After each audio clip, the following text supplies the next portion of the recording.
Year one of Aiden Childs saw Michigan State finishing just shy of a bowl game. And year two, with arguably an easier schedule, there's a chance that we could see a decent improvement from the Spartans to maybe a bowl game or even a winning record potentially. Taking a look at this schedule, you got some difficult games on here, though. You got road trips to USC and Nebraska, as well as Indiana and Minnesota. Those are the four toughest road trips by far. And then two home games, probably your two toughest games. You got Michigan and Penn State, but seven games are at home on this schedule, and it's only going to be a difficulty of 5 out of 10. Starting the season off with Western Michigan. Western Michigan is not that good of a team, maybe the best out of the three directional Michigan schools. But Michigan State, with how electric their offense can be, should be the favorites in this one, especially with it being at home. Going to be a 90% chance for Sparty to get the win. Boston College the following week at home. Second year under Bill O'Brien, but he lost his starting quarterback in Thomas Castellanos. He transferred to Florida State after Boston College looked like a very solid team at the beginning of the season when Castellanos was healthy, but then he went down with that injury and Boston College's season started to tumble out of control. Now, with questions at who is playing quarterback for Boston College next year, Michigan State having the certainty that it is Aiden Childs, and Aiden Childs looking like he can take some steps forward in his development and really just eliminate a lot of his turnovers. I think Michigan State should be just fine. An 80% chance here for the Spartans. Following week, also at home, Youngstown State, 100% chance here. Not much needs to be said. Michigan State is the better team. Now you have probably their toughest game so far, and it is a big road trip to USC. USC losing Miller Moss to the transfer portal. He is now at Louisville, along with Zachariah Branch, who was a highly recruited wide receiver. So this team is losing a lot of key pieces on their offensive side, especially they were just young pieces. So Lincoln Riley is really, really coaching for his job here. USC needs to get out of kind of this middle ground of just being a mediocre team that they found themselves in for the past couple of seasons, really since you can either say Caleb Williams' Heisman season or even prior to that, Sam Darnold was the last time USC was a really elite team. And defensively, USC just needs to keep making strides forward. They have Jordan Mayava taking the reins at the quarterback position after he started in the last couple of games of the season, did show some flashes of being a solid quarterback, but much like Aiden Childs, he needs to develop a little bit more. So this will be a very interesting game, two young teams. But since it is on the road and that's a long road trip for Michigan State, we're gonna favor USC in this one. Only a 30% chance for the Spartans. After the first bye week going on the road to face mini Patrick Mahomes and the Nebraska Cornhuskers. And, all jokes aside, Dylan Raiola, he is a pretty solid quarterback, but Nebraska's still got a good program. And this one's on the road for Michigan State. It's close to a 50-50 for us, but we're going to favor the Huskers by just a little bit. Say about a 40% chance for the Spartans to win this one.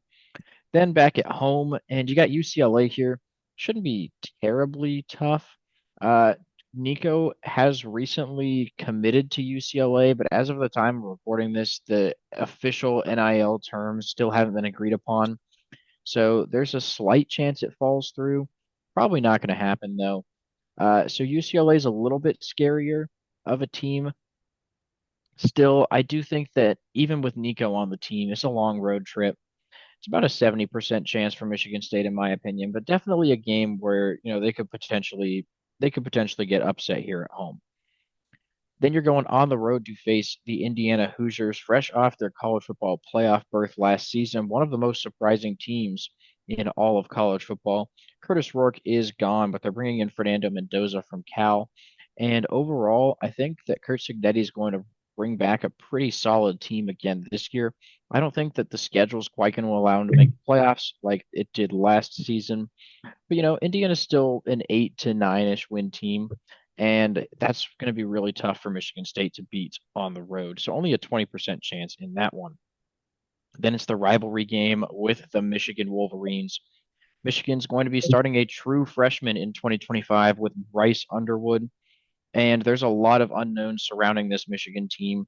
For right now, though, I do think it's safe to say that history over the last few years is going to continue to repeat itself. The Wolverines are going to be favored in that game, even though the Spartans have it at home. But because it's a rivalry game, that'll give a few boosted points to the underdog. So about a 35% chance that we could see a Spartan upset in that one this season. Then going on the road to face Minnesota, and we're actually pretty high on this Minnesota team. I think that they can definitely have a really solid year. Should be a bowl team for sure. Maybe can even get around, 8-ish wins. And the fact that this is on the road for Michigan State, definitely not going to help them out much. We're going to go with about 25% for Childs and the Spartans in that one. Coming out of their final bye week, they have probably the toughest game on their schedule, and that will be hosting the Penn State Nittany Lions. Penn State went to the college football playoffs and made it all the way to the semifinals, was essentially just a couple plays away from playing in that natty, but did end up turning the ball over to that Notre Dame defense.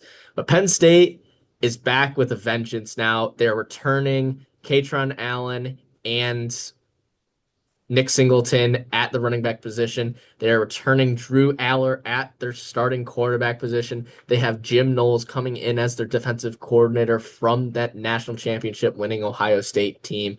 And they have yet again another very talented edge rusher that is expected to fill that Micah Parsons, Abdul Carter role that they've had every single year as far as I can remember. So this is going to be a really tough game for this young Michigan State team. If the Penn State defense is as good as it was last year, or even better with Jim Knowles now being the DC, I think Aiden Childs is going to have a really tough game here. But they should just be thankful that this game is not at Beaver Stadium in a whiteout, because that would be a horrible showing for the Spartans team. Only a 15% chance for Michigan State to get the win. Then they go on the road to face Iowa. Iowa is it's the same story every year. They have a great defense and their offense always is leaving something to be hoped for. They are losing Caleb Johnson to the NFL draft, who was the big focal point of their offense, was one of the better running backs last year, obviously outshined by Ashton Gentie's historic season. But they're bringing in Mark Gronowski, and he decided to forego going to the NFL draft to play one season at Iowa after transferring from South Dakota State. And maybe this Iowa team is able to turn it around offensively. Last year, I think everyone about lost their mind. Last year, I think everyone just about lost their minds when in like the first game, their wide receivers had just as many touchdowns as they had all season the previous year. So maybe this Iowa team is able to bounce back a little bit. But I think this Michigan State team is going to be able to hang in there, especially on the road. But home field advantage is going to play a key part here. Iowa is one of the tougher places to play in the Big Ten, in my opinion. And once again, I think Aiden Childs can make a couple mistakes towards the end of a game in the clutch situations against this Iowa defense. So a 40% chance for the Spartans here, but definitely could be a signature win on the road here as well. Finally, they will be hosting Maryland to conclude their season. Maryland in a bit of a rebuilding stage, hasn't been the same team since losing Taulia Tagovailoa. Um, I really just don't see how this Maryland team can be competitive. I think the only way is that Michigan State just starts to stumble, especially after that Penn State and Iowa game. Maybe those are two bad losses, but overall, Michigan State should be the more talented team. I feel kind of bad because we just went this entire schedule breakdown without even mentioning Nick Marsh after his incredible freshman season at Michigan State. if you want to also talk about it, he got outshined by yet another freshman wide receiver in the Big Ten, that being Jeremiah Smith. But Nick Marsh is a very solid wide receiver that is going to be a huge weapon for this Michigan State offense. And I think he's just going to be a difference maker in a lot of these closer games.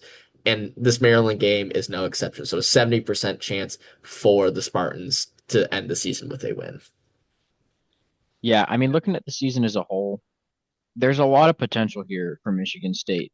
And I just want to preface before we go to the next screen, I want to say that we are probably on the lower end of where we would project Michigan State. And there have been a few things that have changed, obviously, since we did our initial percentages for all of these other teams, because that's where we had to pull all these from, is those other teams' videos that started coming out a couple months ago. So some of the percentages are going to change. And there's a chance that Michigan State's record prediction will also increase. And maybe we could see him get to a bowl game. For right now, I have 5-7, but I think that there's a good chance we could see, somewhere around 6-6 or 7-5 as well. Yeah, I think there's a wide range of records that this Michigan State team can have, and I think that's what we tried to balance is we don't want to fully project what we think Aiden Giles can be, but we don't want to just fully hold him accountable and say, oh, he's not going to improve whatsoever compared to last season.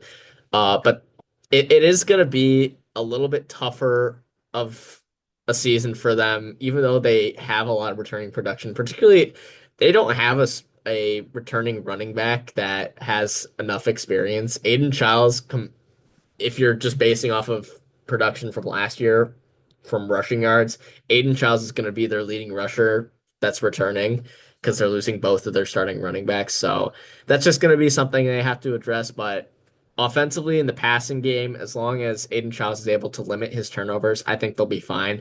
Then they just need to figure out the defensive end because they have a lot of senior leadership that they're losing. And the Big Ten Conference, as we've seen, is a really tough conference to play in if you are not defensively sound. So 5-7, while it might be on the low end, is something that is likely if this Michigan State defense can't keep it together and this offense doesn't improve as much as we think it is capable of. Yeah, so 5-7, same record as last year. But as I was saying, there's a chance that they can improve because our projected record did actually go over 6 wins. Projected record sitting at 6.15 wins. So it's looking pretty good for Michigan State to maybe beat a team or two that they might not be complete, like they might be slight underdogs in 5 games. Maybe they can win 2 of those, that kind of thing. Uh, like Connor said, we're going to go with 5-7 for right now. Can definitely change as the offseason goes on. The Vegas over under sitting at 5.5, with the over just slightly favored. So Vegas seems to think that there's a chance Michigan State makes a bowl game as well. So there's definitely some hope here for Michigan State in 2025. It's not going to be a college football playoff season, but I think things are probably starting to trend in the right direction for this Spartans team. Anyways, please make sure to like and subscribe, and we'll see you in our next video.